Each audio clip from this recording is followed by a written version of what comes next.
This is the Surly Grognards for July 16th, 2019.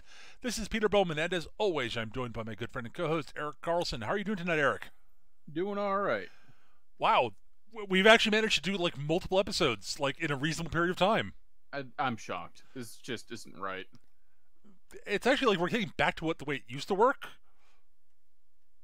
It's not right. I know, yeah, I know. We even sort of have a plan for tonight. See, that's wrong. That's really just... We've clearly crossed in the mirror universe. To be fair, our plan is a campaign brainstorming thing, which is about as big a plan as we usually have. But before we do that, we want to talk a little bit about what we've been up to. So gaming-wise, what we've been up to, mostly video games for me, since Fair last enough. episode. Mostly been playing some Pokemon on stream. Those been going up those been going up. Been doing the summer event in Star Trek Online. Yep, been doing that. Which has been, the summer event. Right. The ship they're giving away for this one looks kind of neat, actually. Yeah, I have the original T5 one from 1,000 years ago. Like literally, like it was like the first or second summer event where they gave away a ship. Mm-hmm. And now they're getting the T6 version. Hooray! Which you can get you can buy a fleet version of that gets pilot maneuvers.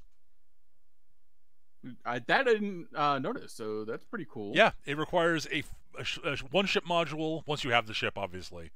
Right. 20,000 whatever a ship requisition in your fleet and a tier 1 shipyard. Yeah, it's not hard. Yeah. So, it gets increased shields and hull and pilot maneuvers. Nice. Yeah, I was actually that's actively really good. And it juggles the seating around a little bit, but not a lot. But yeah, no, it's really nice. Let's see what else is going on gaming wise. Been playing that. Been dabbling in SWTOR because Right. Kind of want to. I've been working on finishing the stories, but entering one of those sort of moments of like, I think I need a break from SWTOR. Right. Because it's SWTOR. Right. I'm still played out in Star Wars for a while. Totally understandable. And I've been playing Warframe, unsurprisingly. Hooray! Well, I've been playing it again. I took a break from it. I played it a lot when I first started playing it, and I was like, I need a break from this. I've been playing it a lot. And so I've come back and I've been playing it again, and they've added some nice new stuff. They've done a rework of a couple of frames that needed it. Nice. Wukong is now not kind of garbage. I'll take your word for that. Yeah.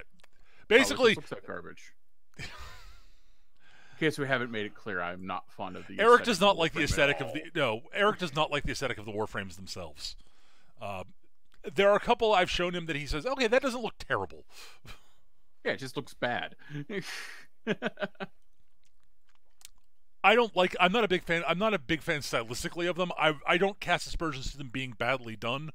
I just don't like them. There's a difference. Yeah. There's a degree of over-design to them. One is just not enjoying the chosen style, and that's fine. The other one is a lot of them are just plain over-designed. At least in my opinion. So, which is the only correct one. But yeah, Wukong got some new stuff. He's got which is cool. The cool thing that they've done, a couple of things that are going on of note. One is I don't know if you're aware of this, Eric, but for Discord, the chat server we tend to use for voice ourselves. Right. They've got a subscription service for it called Nitro. Okay. Which does some interesting stuff. Mostly it's a way to support Discord so that they can stay ad free, which I respect. Also, but it's got a game launcher thing in it, and you can get games through them. Some of which are free, some of which aren't. And one of the games you can play through Discord, use Discord as the launcher for, is Warframe. And if you're a Nitro subscriber, you have a freebie bundle thing they give away every month. which Cool. is again cool. This month's is pretty good. They're giving away a Warframe, Saren, who's one of the stronger in the game, and a whole bunch of cosmetics for Saren. Neat. Like, it's like a legit amount of stuff. Like, even though I already have Saren, I would like still think it's probably worth the $10 to pick it up for me. I'm considering it. Like, it's that good a deal, and that many cosmetics, and some of them look pretty neat. And Saren again is really good. Oh.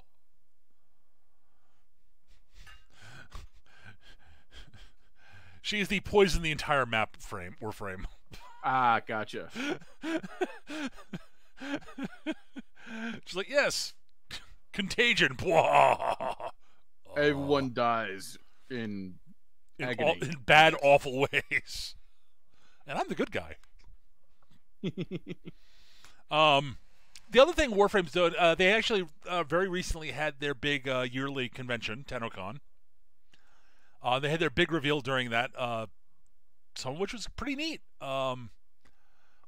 Most of what they showed was stuff they talked about last year, but they actually had like concrete stuff for some of it. Like, part of the reason the new big quest thing, the new war, isn't out yet is because, the actual plan for it went from, we're going to do a new quest for this to, we're going to do like new tile sets, new enemies, and like a whole bunch of new stuff for it. So it's taking us longer than we planned,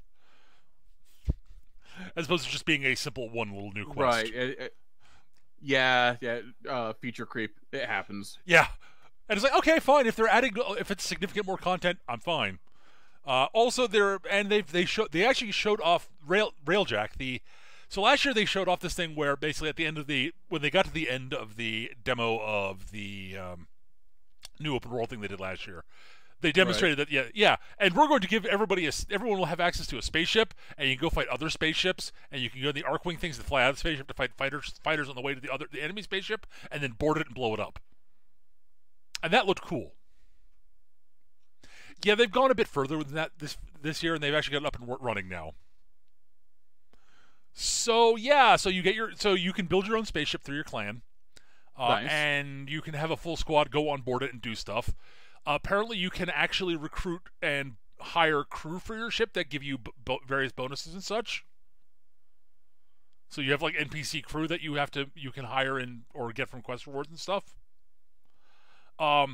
And you've got like this whole thing where you can you basically install a whole bunch of different systems on it, and you have to choose which ones you're using up to a certain budget of energy. And then you can fly around in missions and such and shoot enemy ships, and the whole thing where you can disembark and such. Yeah, it turns out that I mentioned you could board enemy ships. If there are small enough enemy sort of ships, like on scale with your Railjack, your teammates can board them and take them. That's kind of cool. Yeah, you can actually go full like GTA on them. That's actively cool. Yoink, and use them to fight alongside you to fight bigger ships. Yeah, also, no, I fully approve of this. Yeah, and then they revealed the fact that they've added in this thing called the Kingpin system, with which they've got these NPCs called Kuva Liches, that are these guys that you can fight that have been spiteful of this stuff called Kuva, and that they basically are going out to fight you to get you to kill them accidentally with a Warframe power. I remember you telling me about this. They come back to life as a Kuva Lich, and then they become a nemesis for you. Every time you kill them, they get more powerful.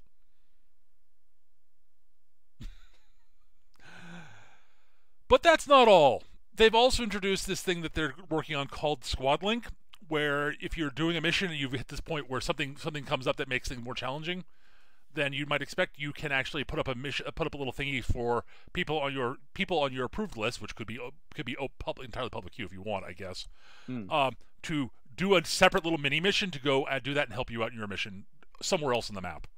So like they're not in your actual instance; they're in a different instance. They are doing something else completely different. That is, so the example was they wanted to. There was a Kuva Lich for one of the players in the thing they were doing that was on the Kuva Lich's big capital ship, and it was orbiting Earth, and from Earth a big energy shield went around, so they couldn't board it easily. So they put up a little beacon thing, and a team down on Earth answered the beacon call and ran off to blow up the shield generator. Yes, they referenced Battle of Endor there. On stage, they said that, and so the shield went down and they boarded the ship and killed the Kuva Lich, which seems kind of cool. Yeah. Sounds cool. Mm-hmm. There's a lot of stuff that I think would be really cool that I would probably enjoy about Warframe. And then I look at it. Yeah, and then you can't get by the aesthetics. I understand. Can't get past the aesthetics. I understand. Yeah. But, I'm just sort of putting out there for anybody out there who listens who might be interested. I will say this: Warframe is like if you either like or can tolerate the aesthetics, it's a really good game and it's free. Yeah, it is worth trying if you can at all tolerate the aesthetics. Yeah, it's a bargain at half the price. Like, I would actually shout at Eric to actually try the game despite the fact he doesn't like the aesthetics, but I understand that level of disliking the aesthetics. So I totally get it. Really despise it. I know. So what have you been up to? Watching for what I was doing last time. 40K, the Star Wars game is on hiatus because our game master is at Comic-Con. Mm-hmm. So been the Gloomhaven game continues on. Cool. Very cool. That's pretty much what I've been doing. Poking my nose into Star Trek Online for the summer event. Yep. But yeah, I haven't been terribly interested in video games of late. Just sort of putzing around doing shit. That's totally reasonable. So this week, for our show topic, we're going to be doing a campaign brainstorming session because we haven't done those in a little while, and they're always fun. So Bardic DM suggested a few of them, and the one that stuck out to Eric was to do a Weird West campaign setting. Simply because we haven't done that before. It's a genre we've largely just not done. Yep, that's true. The one issue I've got is we're going to have to make sure to make a conscious decision to not have it turn into Deadlands. Yes. Because the Weird West exists and it's called Deadlands. So we have to do something different. I mean, you've got Deadlands there, which kind of does the whole, like, it's the catch-all in the same way Dungeons & Dragons is catch-all for generic fantasy RPG. Yeah.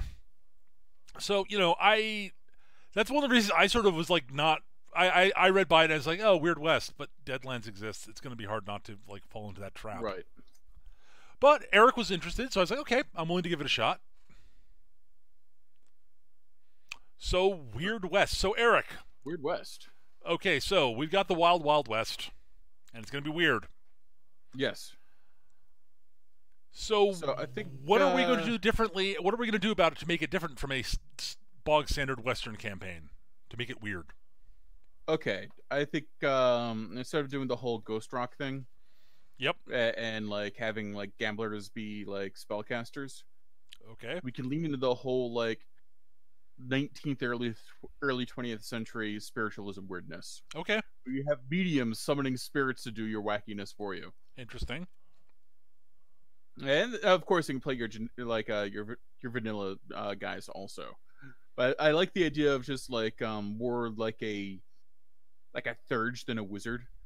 Like I summon spirits, and maybe you bind them, or maybe you make deals with them, or maybe you do both. Who knows? It's up to you. It's how, different varieties do different things. All right, so you want to focus on sort of the more mystical side of things, then, rather than like weird science tech. Oh, we're totally doing weird science tech. There are going to be airships, and they're going to be war zeppelins. Because, god damn it, we're having war zeppelins. Okay. Every genre is made better with war zeppelins. This is science fact. Okay.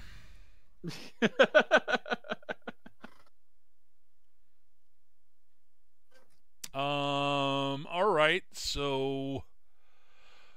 So we got some weird spiritual mystical stuff, and we've got some flavor of weird science. I don't think you can do Weird West without science, or without weird super science. Really? Because super science is awesome, Peter. I know, but it's the problem is this is Deadlands with a slightly different flavor, with a slightly sort of different coat of paint. The thing, I hear what you're saying, but I'm really seeing more of like it's like saying like any variety of fantasy is just Dungeons and Dragons with a different coat of paint. I guess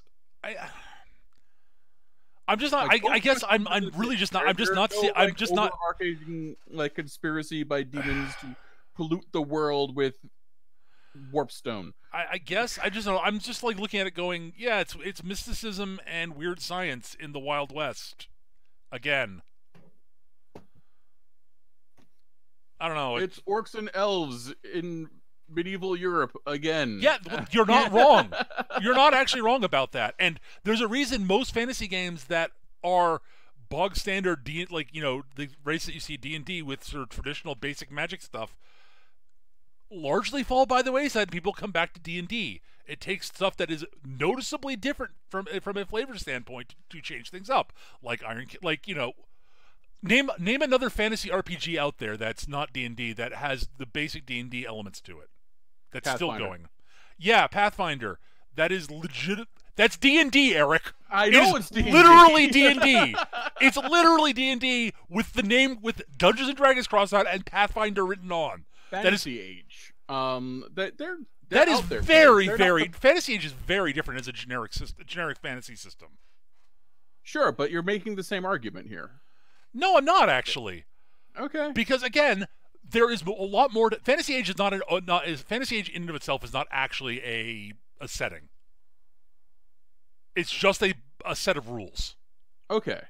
So pick a non D&D fantasy setting that is not just a D&D with the name crossed out and D&D written in, something else written in. Like, I can't think of one for bog standard fantasy that's not significantly different from the basic basic sort of assumptions of Dungeons and Dragons.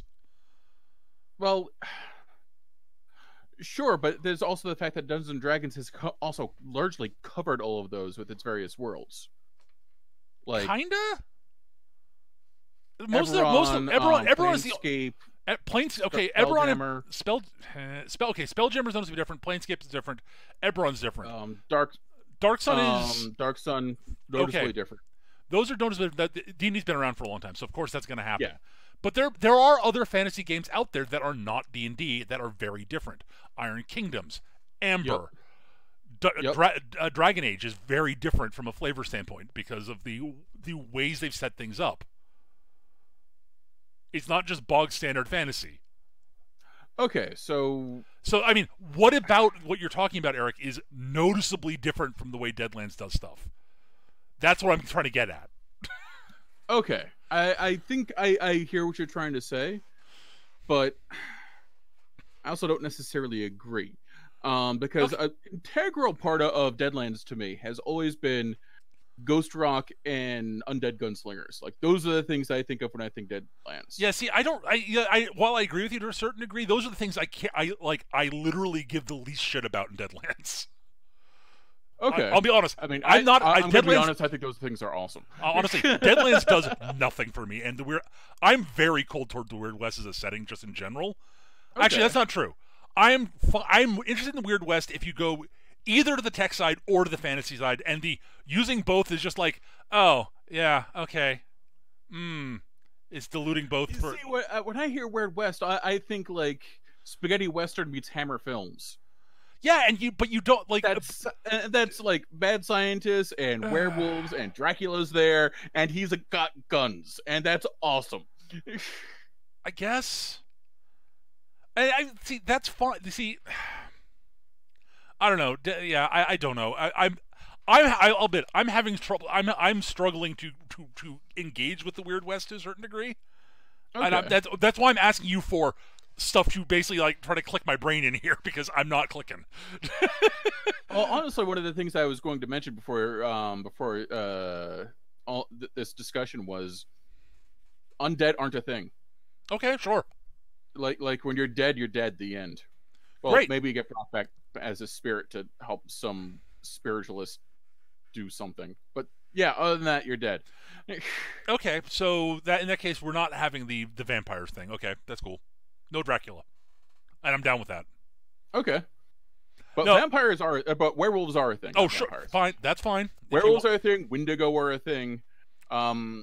Okay, I mean Getting that's heavily that. I'll into, say like, some of the Wendigo. weirder... I totally rock because that is local mythology. That is, you know, if you want to lean heavily into like the actually Eric.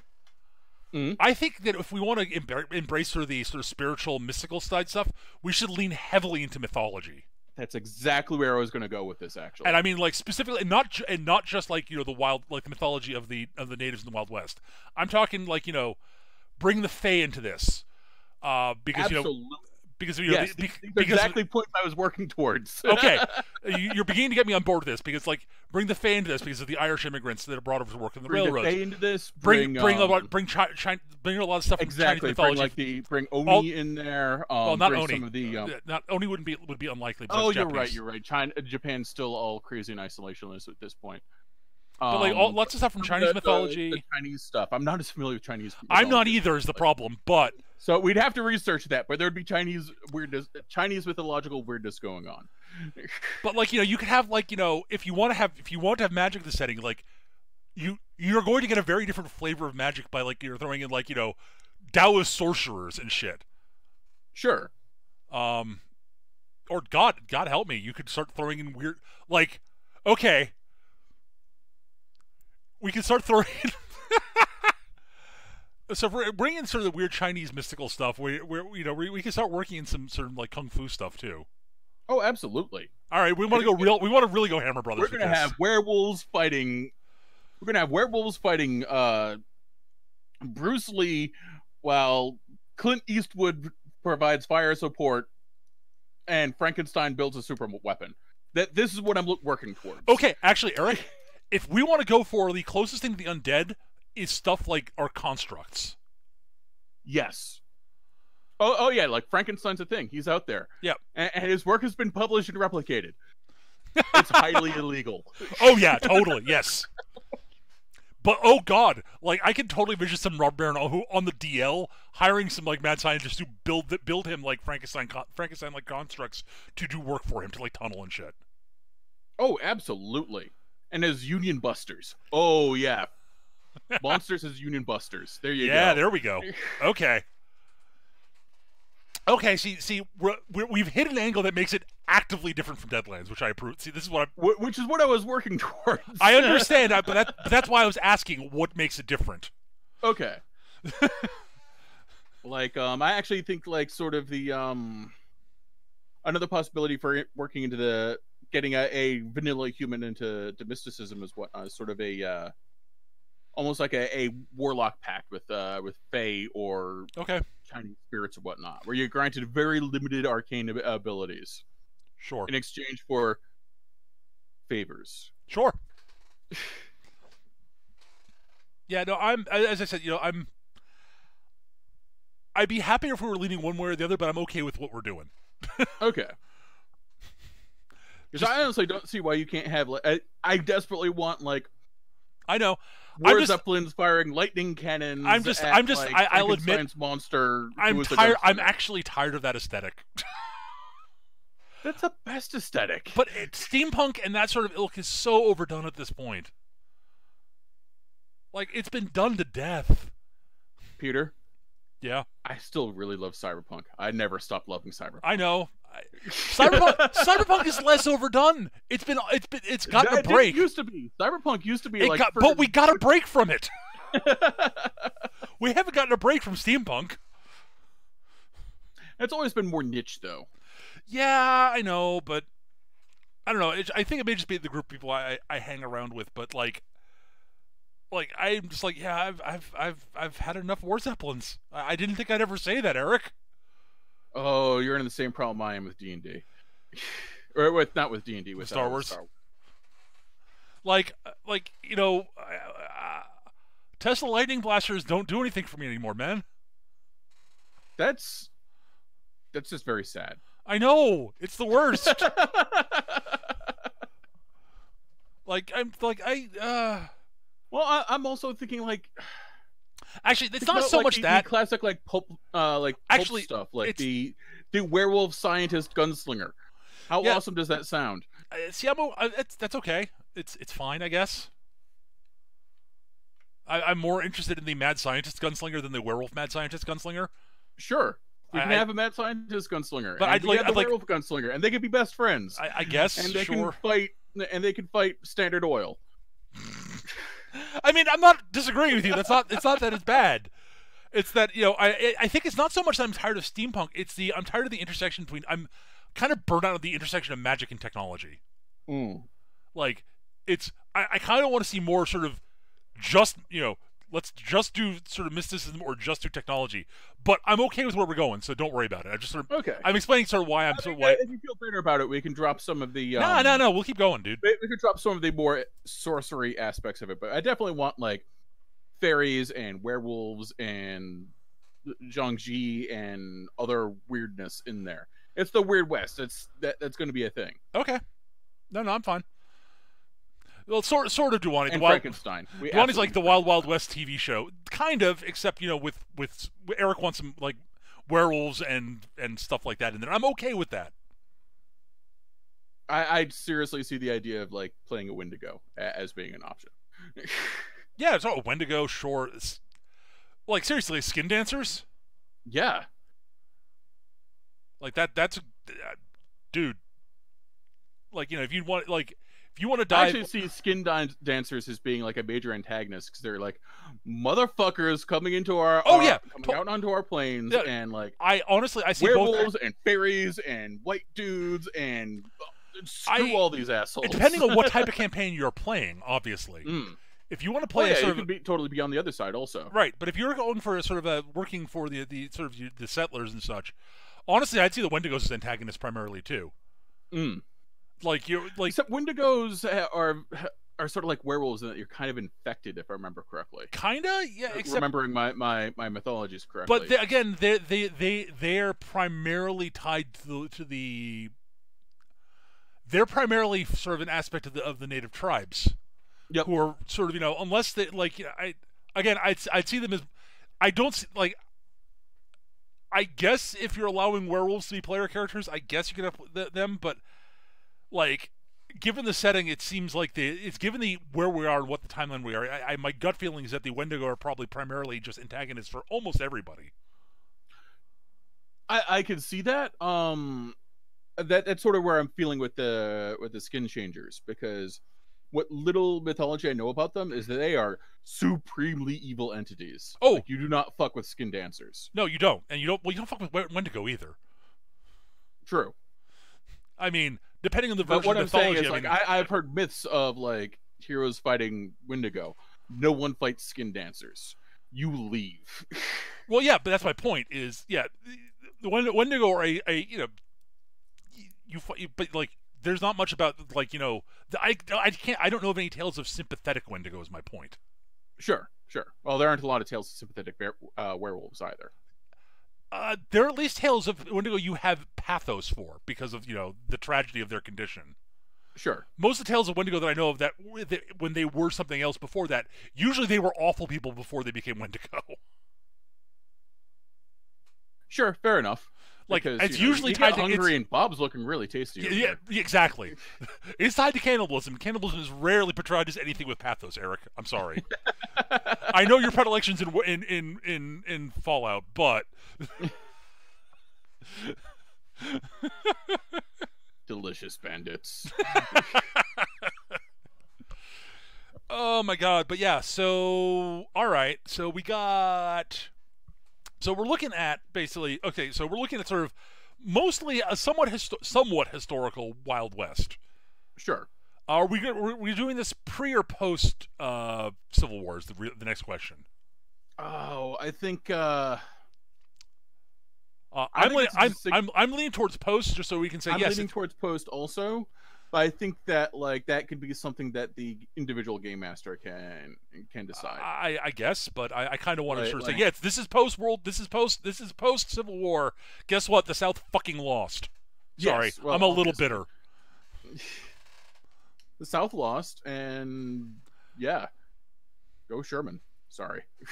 No, go Sherman. I have limited sympathy, let's just put it that way.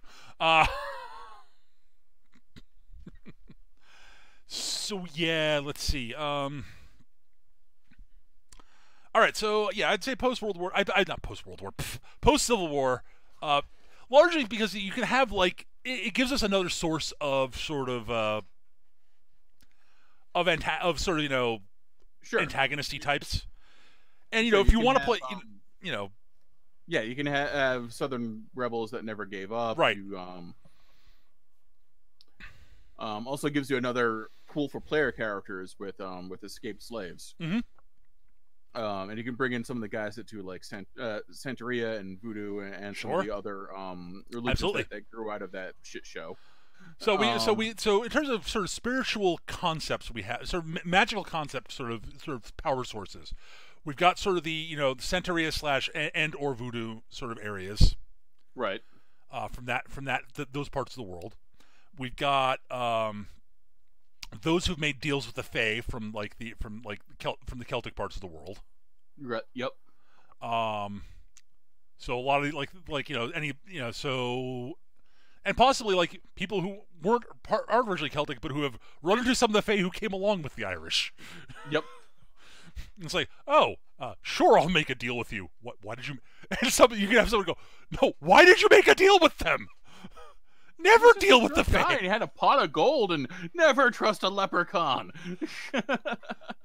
You don't trust the fairy. Why would you do that? They never tell the truth. But what he said was factually true. That's how they get you. Yeah, of course. Of course it was true. Fairies don't lie, except with every breath.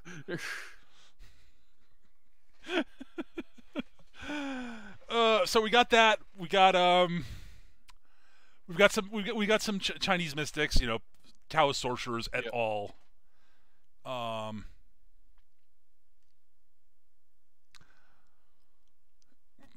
Taoist sorcerers, maybe some geomancy type stuff.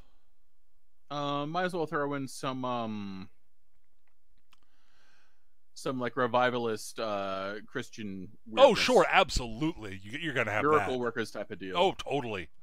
And where do they actually get their power from is the real question. That's a really good question. And then the spiritualists that you mentioned before, I think are good. They were a tradition, and they're drawing, they get their actual power. Their abilities are probably the most subtle of the bunch, and probably the safest. Yeah, I would say that not going to get fucked. The people with the people with the least overt I like that. The more interestingly, the more overt your powers are, probably the less safe it is for you. In all honesty. Yes. But like probably the safest and most subtle are probably the spiritualists from the West and the geomancers from China. Yep. Those are into like I forgot Fung Shui and Chi flow and shit. It's like, yes, I can make things better. Make things better like this and this way. What can it do? You will be luckier. But how will I know I'm luckier? You just will be. You get a free die reroll once per short rest. But no, my point is like in character, it's like just things will just go better for you in general. You will have good fortune. You'll have good fortune. And with the key flow things, you can totally do the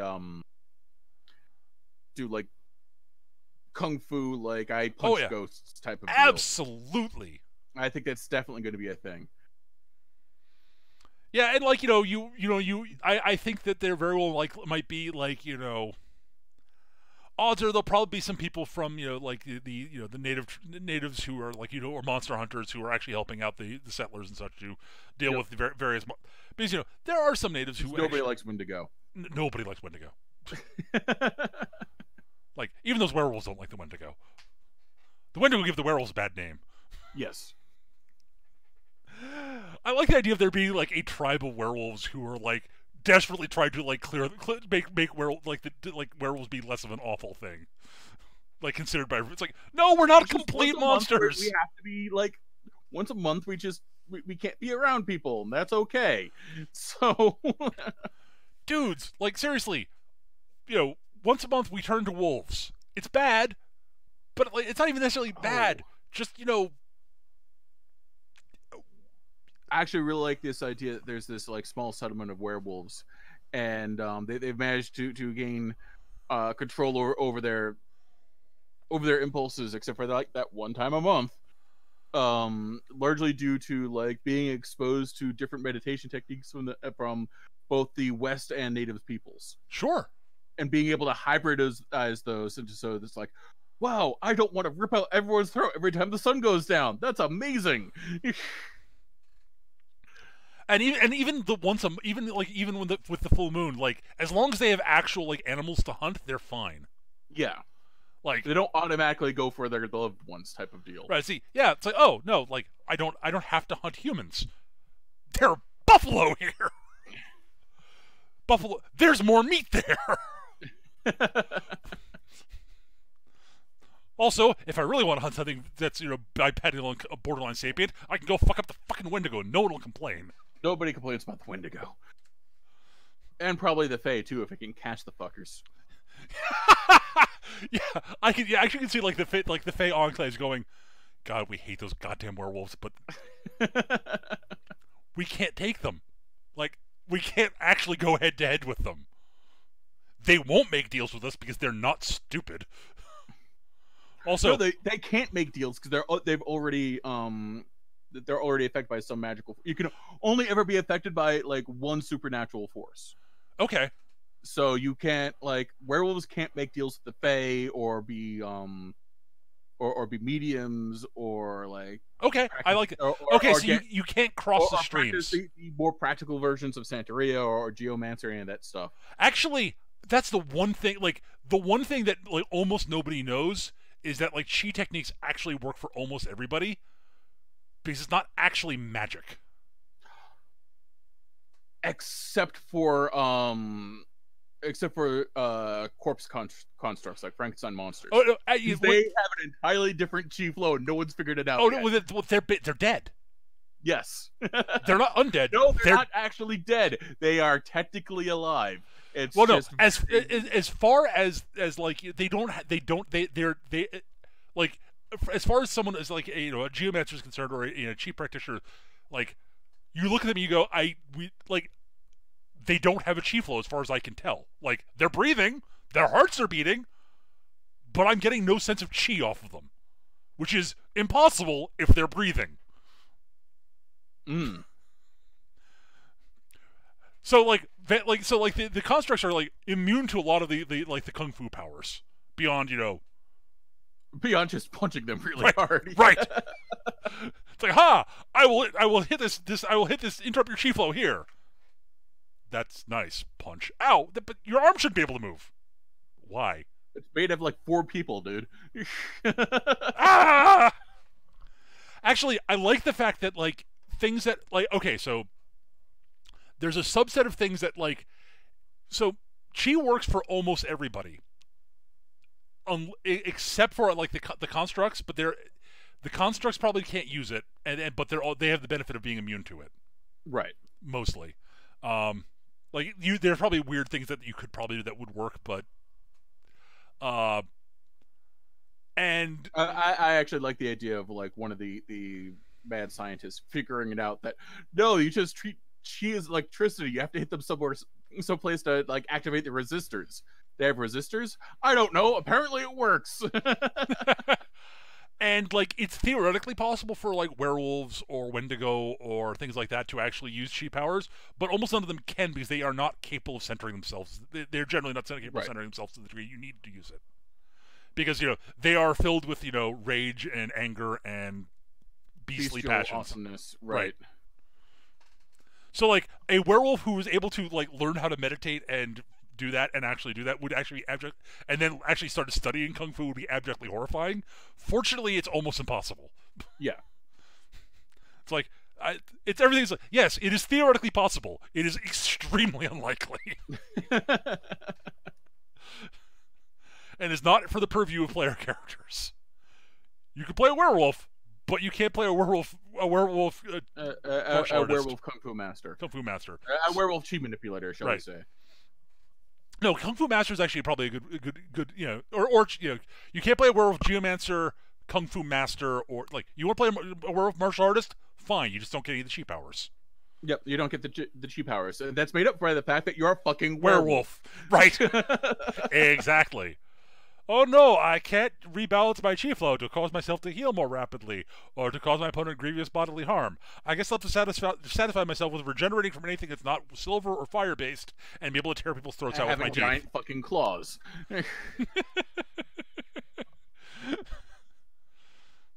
Actually, here's a question for the werewolves.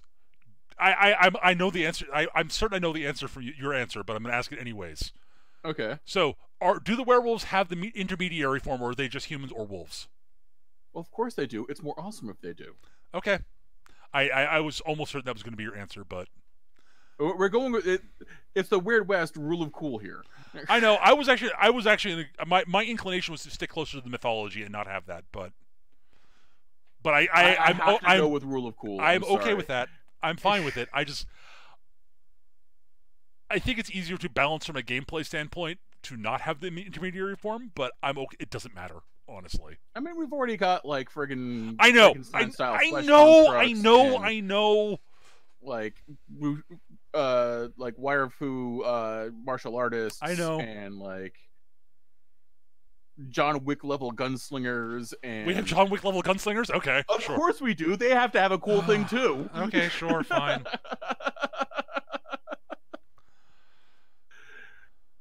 I mean, your vanilla humans have to have a cool thing too, and they get to be John Wick level gunslingers. Okay.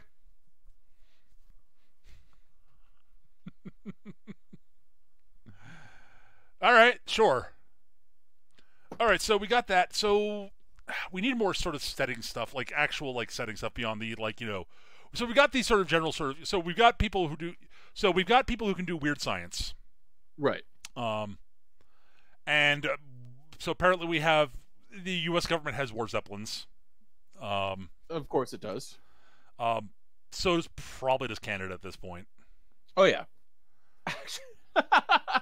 I actually really like the idea that, like, during the Civil War, a lot of the more stable mad scientists went over to Canada, and now Canada's a major world power. Okay, sure.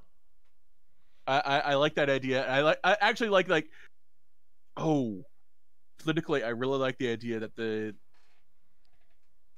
states are still putting themselves together with after the Civil War, and you have all that westward expansion and whatnot. Mm-hmm. It's the big conflict of the Northeast is actually Mexico and Canada using the westward expansion as a proxy war. Okay.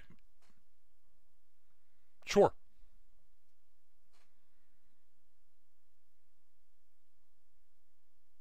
Like I like that, like, just politically, like there's oh yeah, no I think it's an interesting idea, absolutely.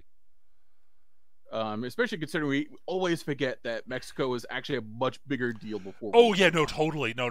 Everyone always forgets that, and I want to play that up. Yeah, absolutely. Mexico should be an actual thing and an actual honest to God threat. Yes.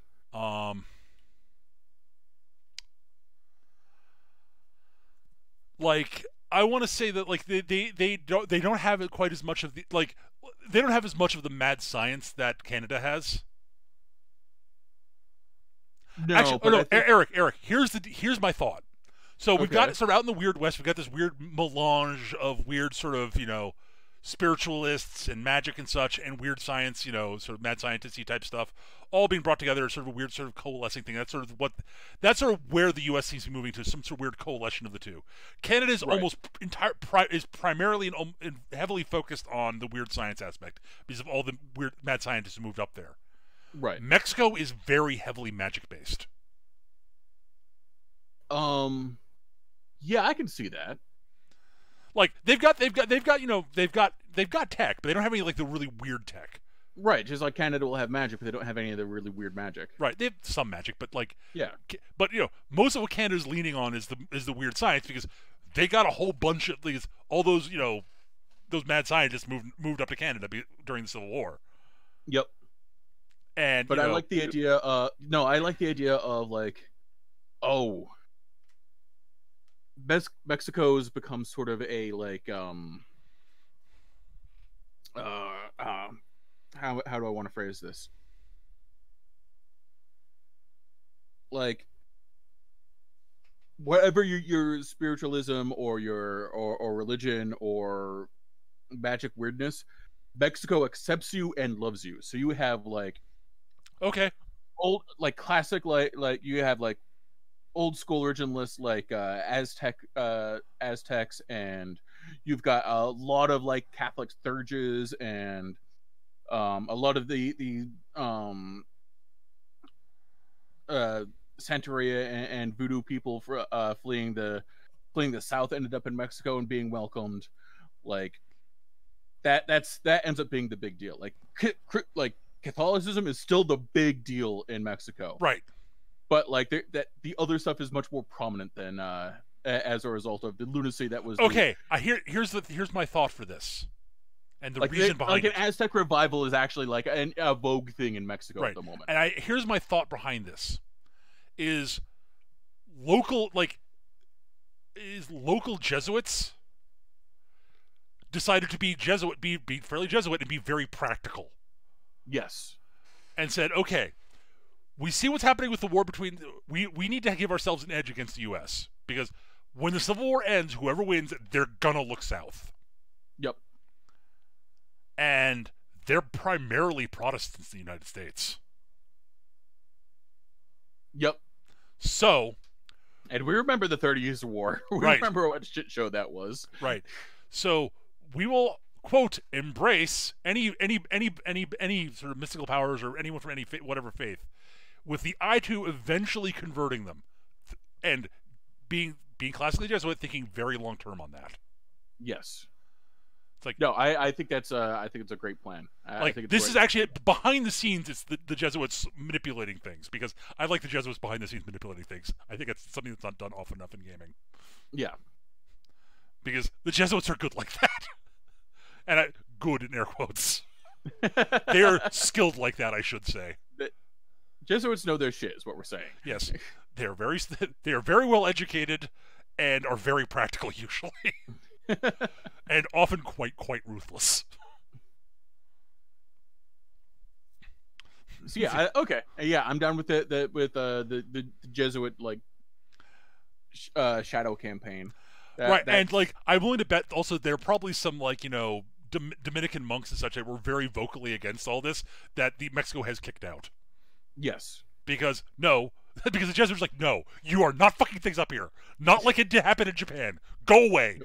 Screw you. Piss off. You guys screwed us in Japan.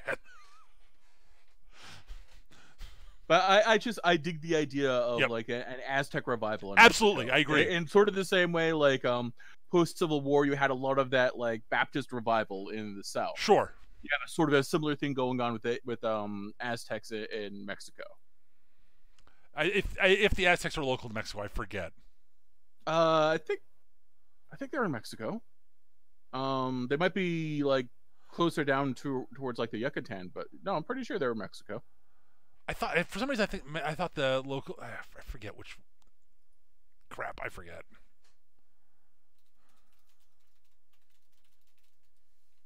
I mean, my geography is terrible just in general, but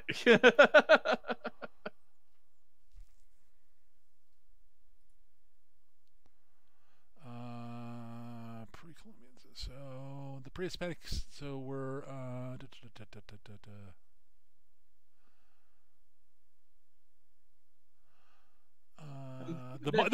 Mexico was primarily like the Mayans, if I remember correctly. Were they? Okay. Like like the Toltecs. Oh, I think the Aztecs might have gotten up in there a bit too.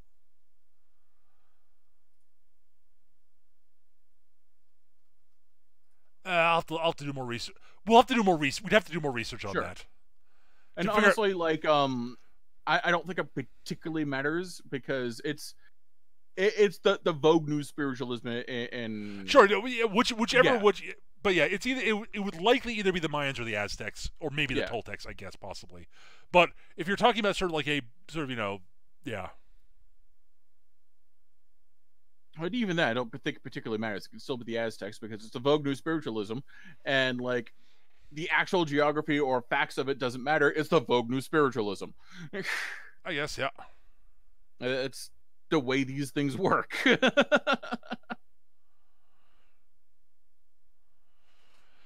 Indeed. So we've got our mad scientists. We have much of the westward expansion being like driven by a shadow war between the at least politically between Mexico and Canada. I like the idea of the skin dancers being another major player in this. Oh yeah, but one no one takes seriously, and actually have a lot of trouble with actual organization. Like an individual skin dancer is a terrifying force to behold, but they don't work well together, so they have a lot of little fiefdoms. Okay, sure, I'm down. So there's something people have to work around or find a way to plow through, but no one actually takes them seriously as a major organized threat because they're not organized. Right. Well, no, they're not. Sure. Yeah. I can work with that. We can work with that. All right. So what I was going to get to was, so we need to. So all right. So we got that sort of political. We got that sort of political mess going on, and Mexico and Canada are fighting a proxy war throughout the Wild West. I like that. Because, you know, I that's totally what would be happening at this point, given what we've described.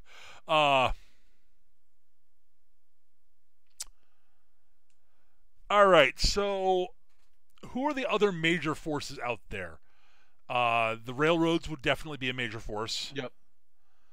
The Pinkertons would be a big force out there because, of course, they'd be. Yep. Because if you know anything about that era, the Pinkertons were a big deal. Yeah. Yeah.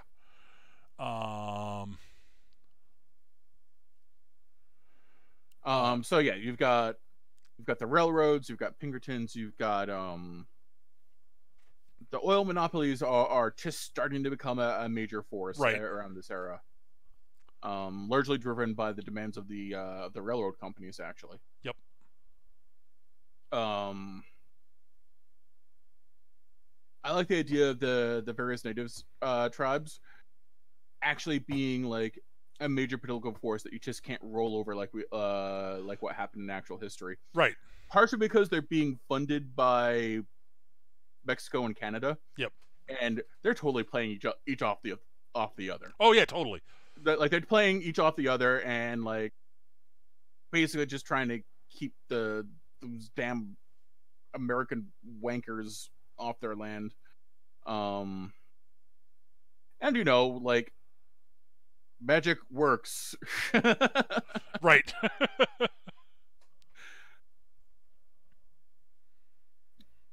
All right, cool. All right, so the question at that point is, So, I mean, we got all that sort of general sort of frameworky ideas. I'm guessing you're going for sort of a more cinematic tone, given the. Oh, absolutely! It's Weird West. We totally have to go with the cinematic tone. I'm just saying, you know, you could go more grim and gritty if you want to. That's sort of what Deadlands does. So, you know, and going for more cinematic tone is. But I Deadlands, like Deadlands in particular, always felt like it wanted to be Feng Shui, but was too busy trying to be 40K. Well, that's the thing, is that I was thinking, what kind of mechanical system would you want to go with? And my gut instinct is, yeah, Feng Shui is totally the backbone system for what we're describing here. Oh yes, no, at least like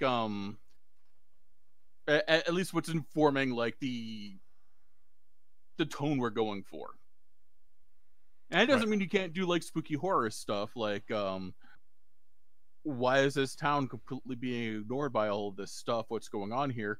Oh God, they've made a pact with a skin dancer, and it's terrifying. Right? Yeah, totally.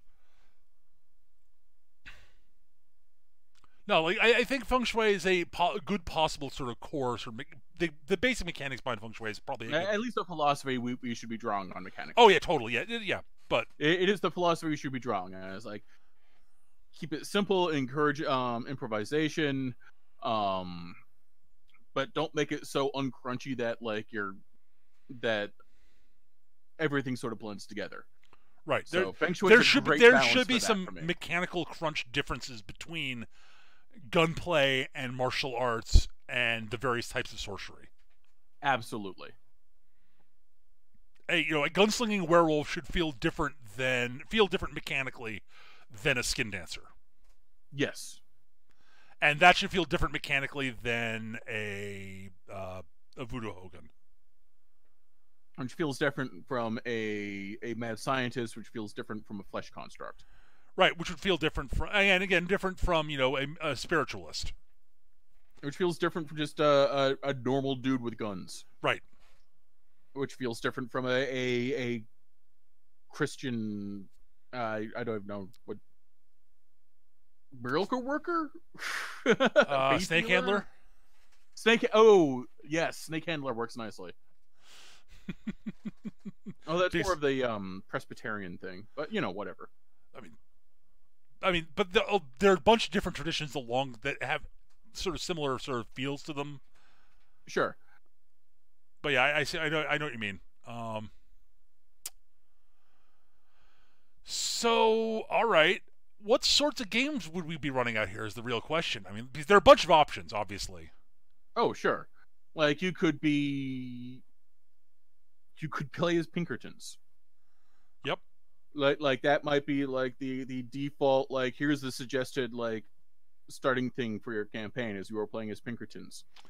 Another possibility be like a marshal who's been sent out west and has the authority to recruit people to help him into cleaning up some towns and such, and he has the ability to recruit those he finds out there that he feels he can trust. So the marshal and his motley crew of deputies. Yep, that works excellent. That works wonderfully. You could do like the whole like academics sent out west to study all the various weirdness and test their various like various super science stuff. You could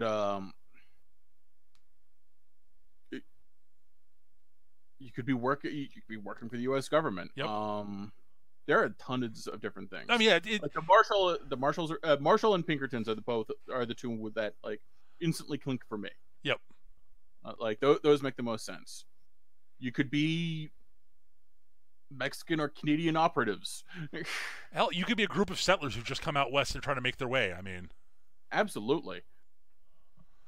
Or people who just happen to be living in town who have the gumption to go out and help the town against all the things that are might screw things over here. Just some random wanderer who's wandered to town and is group of out of towners who wandered into the middle of some god awful sort of infighting between two groups. Sure.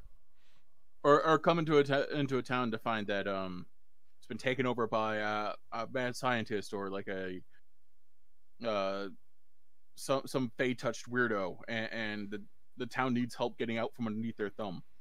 Yeah. Or the railroad, or whatever. Oh yeah, like these are all possibilities. Like like the railroad making, like I could see like a particular railroad having made a deal with like the Fae to enforce their dominance along the route that they're going. So like the Fae you could go totally like fucking Yojimbo here. Like you had the railroad like making a pact with the Fae to take over a town so they could get the rail through. But at the same time, you have a skin dancer manipulating things from behind the scenes in the town. So you end up as a totally Yojimbo thing where everyone is assholes and all you're trying to do is help the normal folks not die. Yep. That was actually part of what I was thinking. Like I was definitely thinking Yojimbo / Fistful of Dollars. Oh yeah, that's going to happen, and like totally like I could totally see like a marshal, a wandering gunslinger, a werewolf, a Shaolin monk, and like a werewolf. A werewolf who's the monk's disciple has been to get the beast under control to some degree. All working together to save the town. And they end up picking up the flesh construct who's disillusioned with his lot, with his creators in the railroad. Yes, well, he's gotten fed up because he's gotten completely screwed by his boss's deal with the Fae. It's like, wait a minute, you guys are getting paid?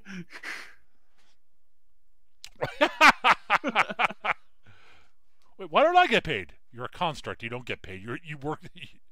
You belong to the railroad. Oh, fuck that noise. But, Wait a minute. Didn't we just fight a war about this bullshit? Fight a war over this? How did you find out about that, number 6? I'm not a number. I'm a free man. Nice. I like that. Oh, wow. I like that. Yeah, I actually really like that as a character concept, actually. I want to and that's a large part of the reason the railroads are trying desperately to keep, like, everyone who uses constructs is desperately trying to keep it quiet that they have constructs. Because it's not just that, like, the tech is illegal. It's also that, we're kind of...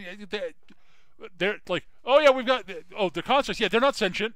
Why is that one talking? Shut up! Why did you let number 6... I actually like that being a really big thing currently happening in the U.S. government. Like, not only do you have the shit show that was Reconstruction, but you have, like, the entire, like, arguments of like, whether or not constructs count as people. Right. Because we're having a big enough problem with just deciding if, because it's not enough of a problem that has not been solved. Enough problems with, like, trying to figure out what to do with all these former slaves and how much rights that we should give them. The answer is all of them. Yeah. But now we have all these flesh constructs that are cropping up everywhere, even though it's illegal to make them. Right. But they're here. What do we do with them? I like it. Yeah. No, that's a great character concept. I agree completely. Yeah. I kind of want to play this flesh construct now. I like this Weird West. There's, like I said, totally going like spaghetti western meets Hammer films. Sure. No, I can see that. No. As I said, the second we actually focused in on the various actual mythologies, it started to click for me. Gotcha. Moving away from sort of the Deadlands the Deadlands specific, like moving away from the Ghost, like it's not just moving away from Ghost Rock, but like there's a lot of stuff that spirals outwards from the Ghost Rock concepts in Deadlands that we're just chopping away here, which is a big help. Right, and I think, like I said, I think Ghost Rock is so central to the identity of Deadlands that cutting that away and everything that springs from it. Yes, like seriously, like reconstructs the entire idea. It helped, but we had to have something to replace it specifically. Sure, and that, like I said, that wasn't hard to figure out once we decided it was what we wanted to do. Oh yeah, I know, and as I said, it took me a bit. And and besides, Deadlands, like I said, Deadlands is a great idea for a world, and I like the idea of like Ghost Rock and all the weirdness around it. But stop trying to be Call of Cthulhu, be Feng Shui. You really want to be Feng Shui, stop trying to be Call of Cthulhu. No, they want to be Call of Cthulhu is the thing. I mean, I get it. Well, the big thing is that most Western games are actually generally pretty, quote, realistic, end quote, grim and gritty. Because, that's the way things were. Sure. My grim and gritty, yep. Sure, I guess. Like, Eric, you and I are... I guess you could do, like, the 310 to Yuma remake instead of, like, the awesomeness that was the good, the bad, and the ugly. Well, 310, like, the grittier, more realistic Westerns, some of them are really good. Oh, yeah, like, Tombstone's great. Fistful of Dollars is amazing. That's also a spaghetti western. That actually moves the other direction. Does it? Oh yeah. Oh, you're right. I was thinking I was thinking Unforgiven. Yes, I would agree with that. Yes. I was thinking Unforgiven. I'm sorry, going. You're talking about yet another Sergio Leone movie, Eric. That's another spaghetti western. Eastwood, I got confused. Fistful of Dollars is, that's Yojimbo. Yes. In the Wild West. Literally. It's Yojimbo. I was thinking Unforgiven. They're both Clint Eastwood. I got confused. The man doesn't age for like 3 decades.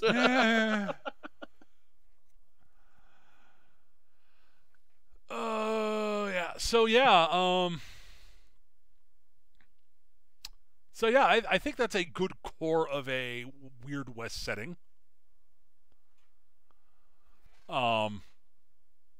Yeah, I definitely think that sort of something you're definitely looking for a set of rules that would encourage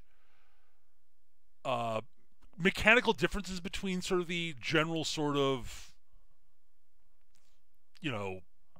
concepts, archetypes, I guess, to use a Fung Shui term,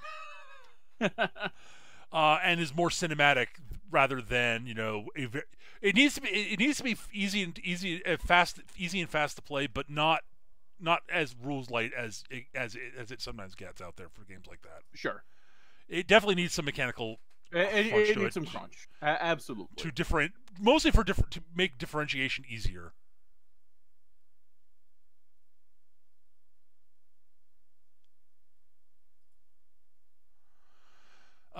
So yeah. Anything else we want to add to that? I think we're good here. I think we're fairly good. I mean, it's a as I said, like the issue with doing Weird West is it's hard not to fall into Deadlands or the Wild Wild West TV series. Sure. And it's partially because those are the two big archetypes involved. I guess the other area you could end up in would be like sort of mythos inspired stuff. Sure. Like more so than Deadlands even, because you can get more mythos inspired definitively.